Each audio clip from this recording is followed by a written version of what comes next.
नमस्कार। आज हम एक ऐसे विषय पर बात कर रहे हैं जो काफी निजी है और कई लोगों को, खासकर युवाओं को, कहीं ना कहीं प्रभावित करता है। ये है हस्तमैथुन की आदत। हमारे पास कुछ नोट्स हैं जो बताते हैं कि ये सामान्य हो सकता है, पर जब आदत बन जाए, लत लग जाए, तो फिर इसका असर मानसिक, शारीरिक, भावनात्मक हर तरह की सेहत पर पड़ सकता है।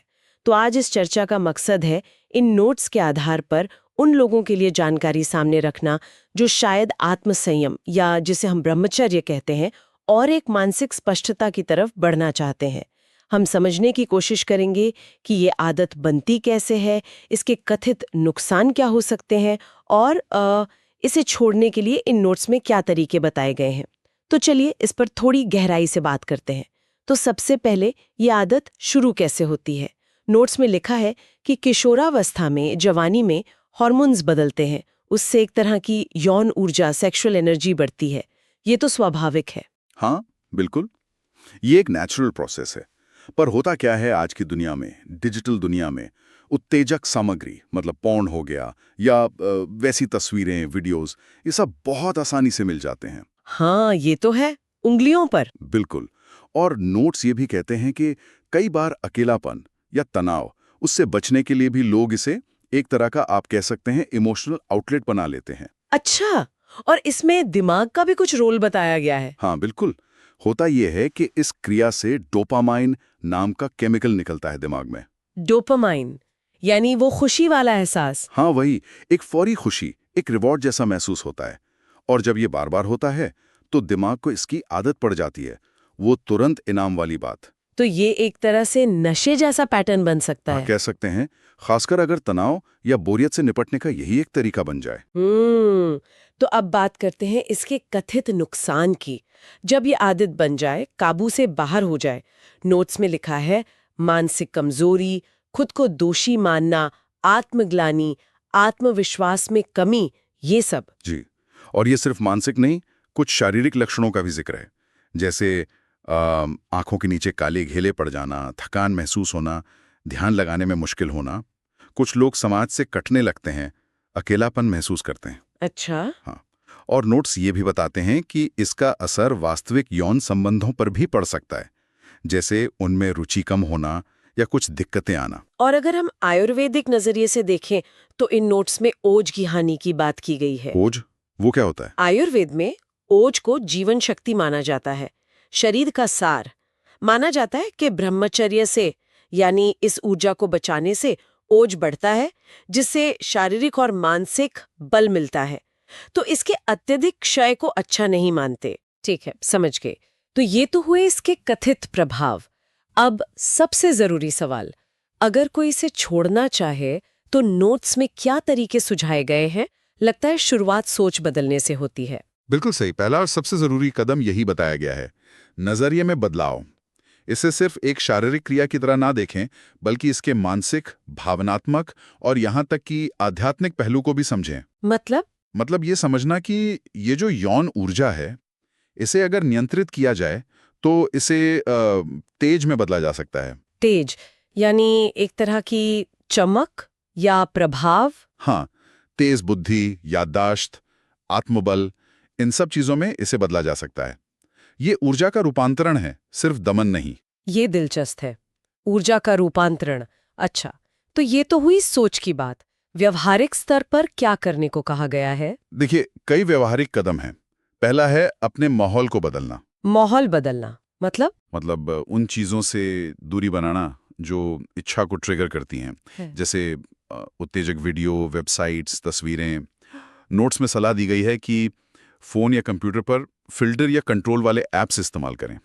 सोशल मीडिया पर ऐसे पेजों को अनफॉलो करें।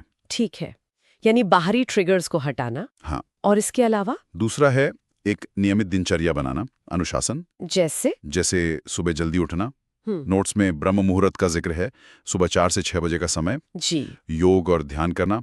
दिन भर खुद को किसी न किसी काम में व्यस्त रखना। आलस से बचना। हाँ, बिल्कुल, आलस से बचना बहुत जरूरी बताया गया है। फिर तीसरा है कुछ खास अभ्यास। कैसे अभ्यास? जैसे प्राणायाम, कपालभाति, अनुलोम विलोम। एक अश्विनी मुद्रा का भी जिक्र है, जो वीर रक्षा में सहायक मानी जाती है। कुछ योगासन भी बताए गए हैं, ब्रह्मचार्य आसन, सेतुबंध आसन, सर्वांगासन, और साथ ही सुबह शाम 10-15 मिनट ध्यान या मंत्र जाप। मंत्र जाप, कौन से मंत्र? नोट्स में ओम नमः शिवाय, ओम ह्रीम नमः या गायत्री मंत्र जैसे मंत्रों का सुझाव है। मकसद है मन को शांत करना और ऊर्जा को सही दिशा देना। अच्छा, योग, ध्यान, मंत्र और जीवन शैली के बारे में भी कुछ होगा? हाँ, बिल्कुल। चौथा हिस्सा आप कह सकती हैं जीवन शैली से जुड़ा है। अच्छी संगति में रहना, मतलब पॉजिटिव लोगों के साथ। अच्छा साहित्य पढ़ना, जैसे स्वामी शिवानंद की योगिक ब्रह्मचर्य या विवेकानंद साहित्य का जिक्र है। पढ़ने से भी फर्क पड़ता है? हाँ, सोच को सही दिशा मिलती है। फिर रात में कुछ सावधानियां बरतने को कहा गया है।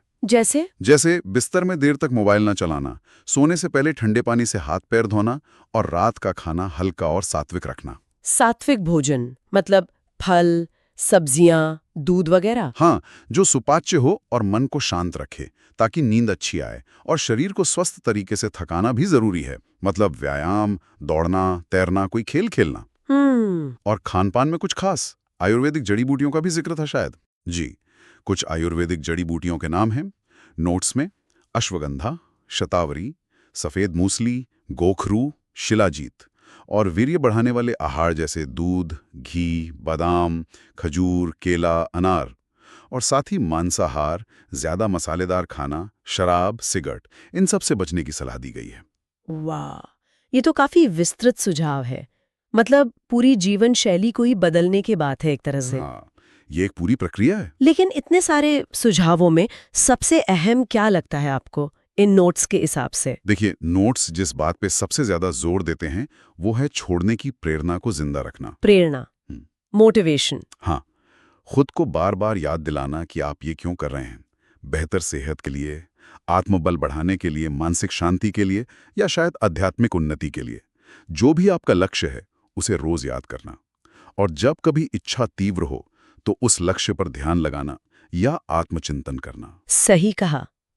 बिना मजबूत वजह के शायद टिके रहना मुश्किल है। बिल्कुल। तो इन सभी बातों का सार क्या निकलता है? इन नोट्स का निष्कर्ष क्या है? हाँ, निष्कर्ष ये है कि हस्तमैथुन अपने आप में कोई पाप या अपराध नहीं है, जैसा कई बार मान लिया जाता है। लेकिन जब ये आदत बन जाए, बेकाबू हो जाए, तो हाँ, ये शरीर, मन और आत्मा के लिए नुकसानदायक हो सकता है। और इसे छोड़ना कोई एक दिन का काम नहीं है। ये एक सफर है, एक प्रक्रिया है। इसमें धैर्य चाहिए, लगातार कोशिश चाहिए और आत्मसंयम चाहिए। और संयम का मतलब सिर्फ रोकना नहीं है, जैसा आपने पहले कहा था। बिल्कुल। यहाँ संयम का मतलब है ऊर्जा का रूपांतरण। उस काम ऊर्जा को ओज में, तेज में, जिसे नोट्स में ब्रह्मतेज भी कहा गया है, उसमें बदलना। तो ब्रह्मचर्य को यहाँ सिर्फ शारीरिक परहेज की तरह नहीं देखा गया, बल्कि ऊर्जा को बचाने और मन को शुद्ध करने की एक बड़ी प्रक्रिया के तौर पर देखा गया है। तो इसका मतलब ये हुआ कि इन नोट्स के अनुसार जो व्यक्ति इस रास्ते पर चलता है वो ना सिर्फ अंदर से मजबूत बनता है, बल्कि उसका जीवन ज्यादा शांत, ज्यादा ऊर्जावान और शायद ज्यादा प्रभावशाली बन सकता है। हाँ, यही इन नोट्स का संदेश लगता है।